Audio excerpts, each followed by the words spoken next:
विरोधी पक्षाचा 260 अंतर्गत मांडलेला प्रस्ताव खरं तर आमचे मित्र दानवे साहेबांनी फार पोटतिडकीने मांडायचा प्रयत्न केला, पण माझं स्पष्टपणे मत आहे की हा दिशाभूल करणारा आणि वास्तवापासून दूर आहे। देवाभाऊ देवाभाऊ देवाभाऊ, मला वाटतं की पूर्ण भाषणामध्ये बच्चूभाई आपण जर ऐकलं असतं तर किमान 30 ते 40 वेळा देवाभाऊचं नाव घेतलं। त्यामुळे देवाभाऊवर यांचं किती प्रेम आहे का किती भीती आहे हे देखील आपल्याला आता कळायला लागले। त्यामुळे देवाभाऊंनी खऱ्या अर्थाने या राज्याचा विकास केला, पण तो आपल्या तोंडाने सांगितलं तर कुठून तरी प्रेशर येईल, त्यामुळे ते बोलायचं नाही। मग आता विरोधी पक्षात बसून कुठेतरी आपण त्यांचा विरोध केला पाहिजे, या भावनेतून बोलायचं।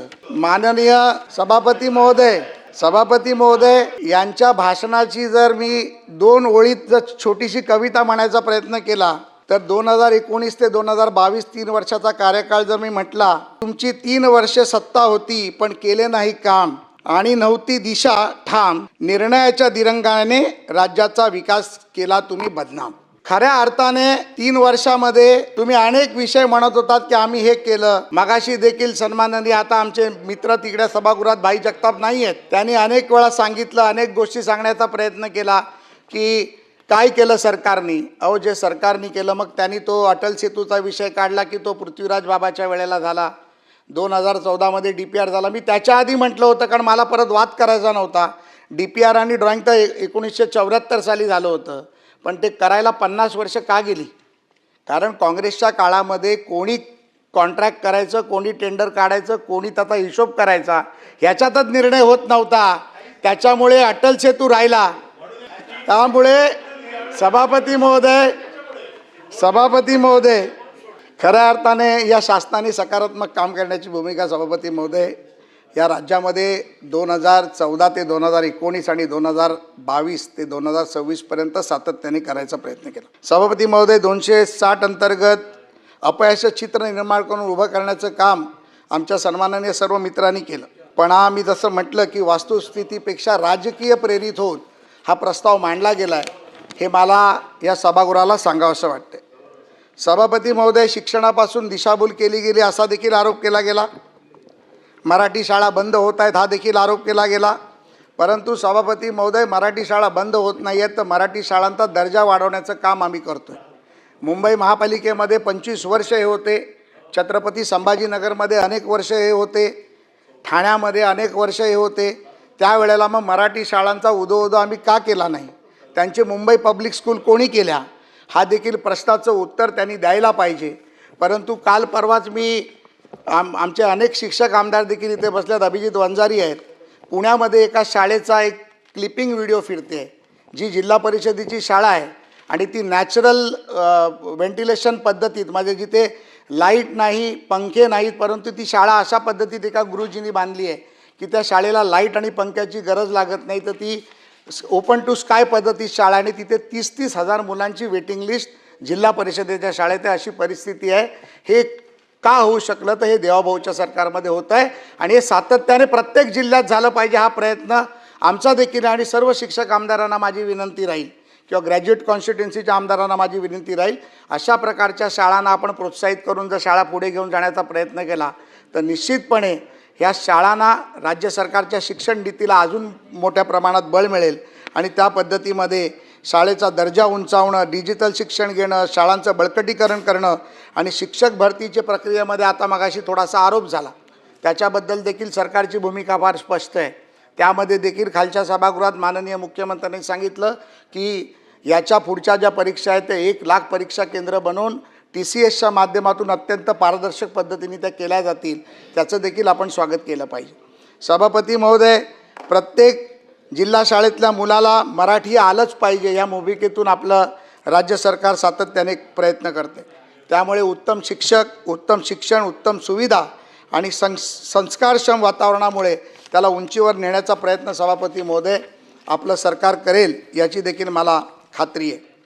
आमच्या विरोधी पक्षाच्या प्रस्तावामध्ये MPSC बाबतीत काही सुधारणा सुरू कराव्या अशी मागणी आहे।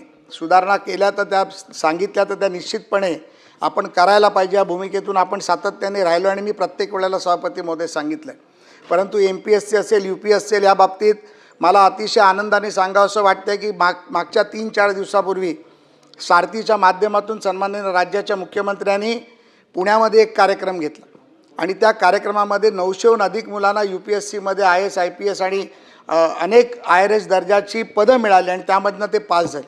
सभापती महोदय, याच्या आधी महाराष्ट्रातून 2 आणि 3 मुलं पास होत होती. कदाचित ते शिक्षण घेण्यासाठी पैसे मिळत नव्हते. मग SC असेल, OBC असेल, VGNT असेल, मराठा समाजाचं आरक्षण असेल, या माध्यमातून अनेक मुलांना आज शिष्यवृत्ती मिळते.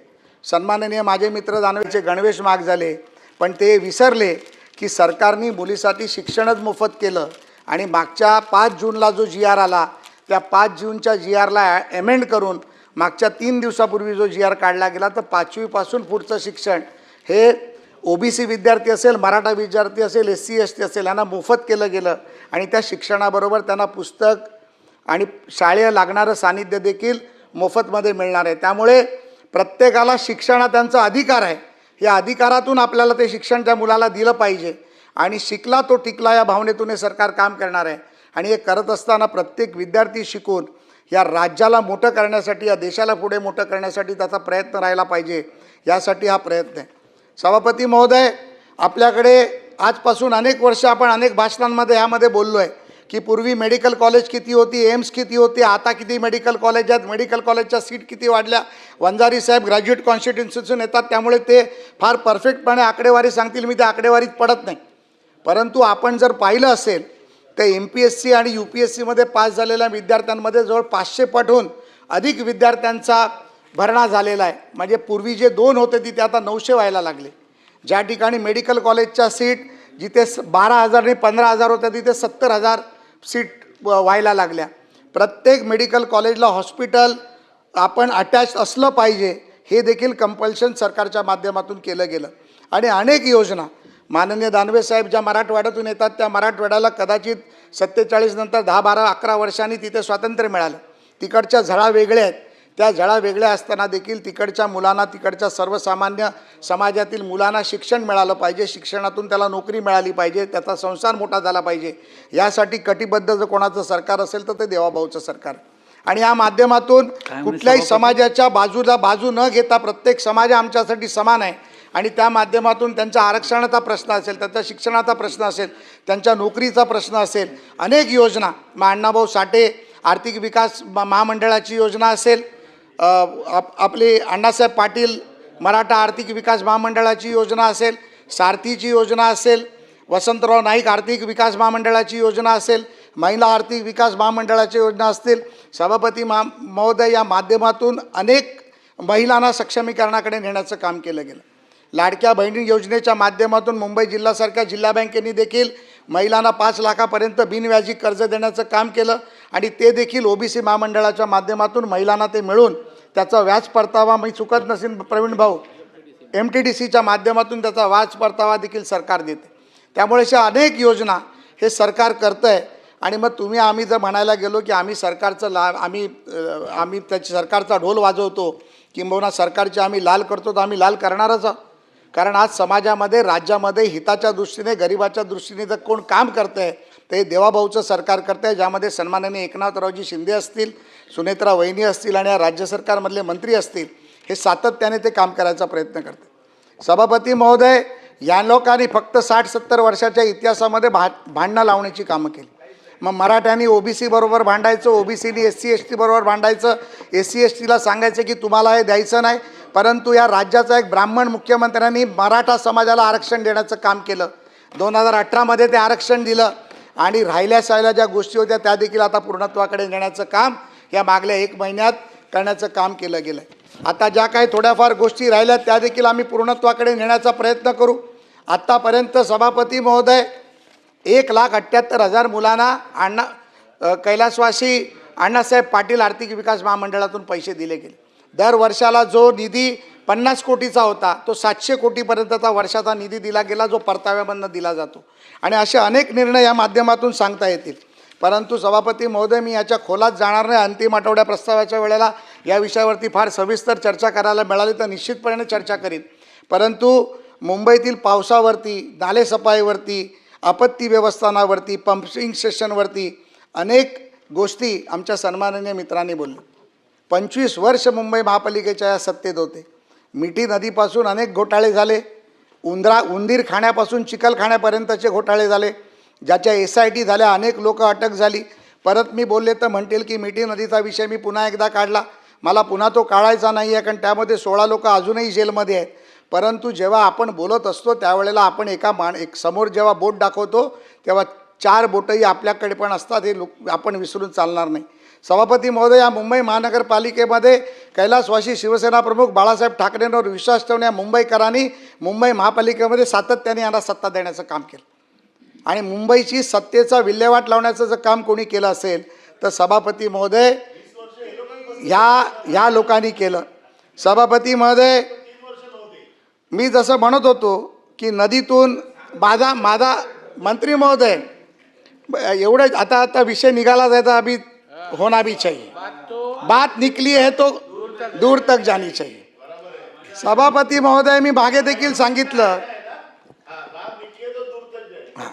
सभापती महोदय, अनिल परब साहेब आमचे मित्र आहेत, त्यामुळे दूर तकची बात त्यांना मी सांगतो. सभापती महोदय, एक टेंडर निघालं उंदीर मारण्याचं, आणि ते उंदीर मारण्याचं टेंडर एवढं सॉलिड होतं मंत्री महोदय, आपल्याला कदाचित माहिती नसेल, त्या प्रत्येक उंदीर मारायला 200 रुपये होते. आणि सभापती महोदय 5 लाख उंदीर मारले असं सांगितलं. माननीय सर्वमाननीय मंत्री आशिष शेलार साहेब त्यावेळेला मुंबई भारतीय जनता पार्टीचे अध्यक्ष होते. त्यांनी विचारले 5 लाख उंदीर मारले, ते उंदीर गाडले कुठे, टाकले कुठे, त्याचा विल्हेवाट कुठे लावली, आम्हाला दाखवा.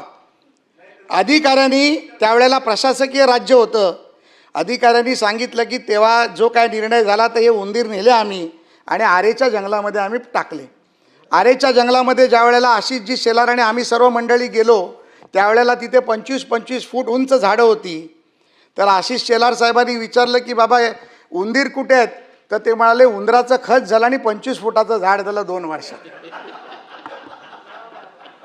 त्याच्यामुळे सभापती महोदय मग मी झाडावरती उंदीर शोधायला लागलो. वंजारी साहेब, मी झाडावरती उंदीर शोधायला लागलो. मला वाटलं उंदराचंच झाड आलं की काय, म्हटलं परत पुढच्या वर्षी 25 लाख उंदीर.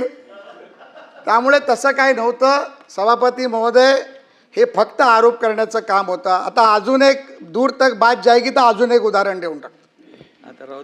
माननीय मंत्री महोदय, मिठी गाळच्या विषयावरती या सभागृहामध्ये मी अनेक वर्ष बोलत आलो. त्यावेळेला अनिल परब साहेब मंत्री देखील होते. अनेक लोकांनी त्यावेळेला यामध्ये उत्तरं दिली.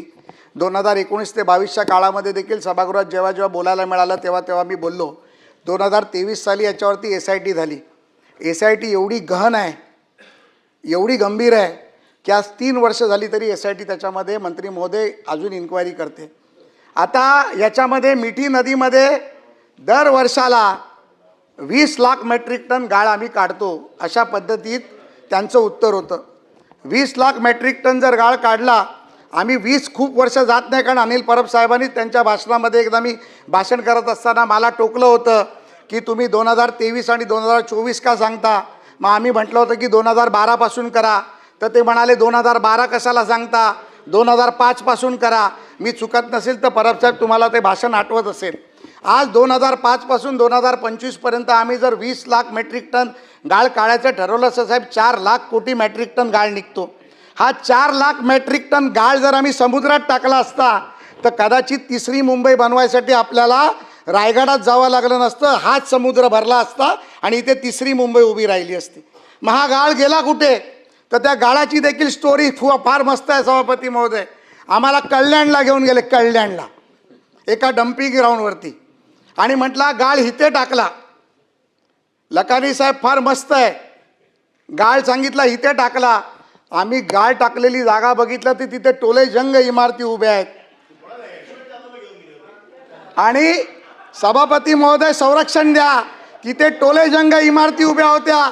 ज्याच्या इमारती उभ्या होत्या त्यांना विचारलं तर तो म्हणतो ही जमीन माझी आहे, या जमिनीचा मालक मी आहे, याच्यावरती गाळ टाकू कसे शकतात. सभापती महोदय, या विषयावरती मी चॅलेंज देतो. या सभागृहामध्ये तुम्हाला छातीवर हात ठेवून सांगतो, या लोकांना जेलमध्ये घातलं गेलं. यांनी टेम्पोचे नंबर दिले, ट्रकचे नंबर दिले, आणि त्याची ज्या वेळेला डिटेलिंग काढली गेली तेव्हा ते ट्रक आणि टेम्पो नव्हते सभापती महोदय, ते मोटरसायकल आणि रिक्षा होत्या.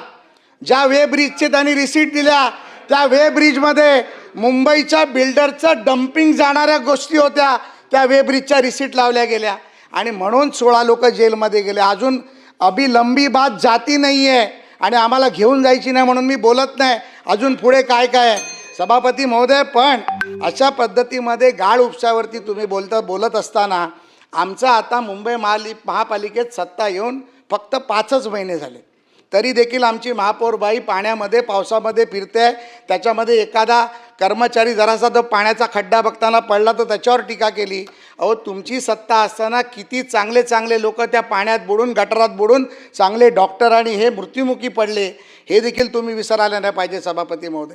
त्यामुळे सभापती महोदय यांना मुंबईच्या नालेसफाईवरती, मुंबईच्या पावसावरती, मुंबईच्या स्वच्छतेवरती बोलण्याचा बिलकुल अधिकार नाही आहे.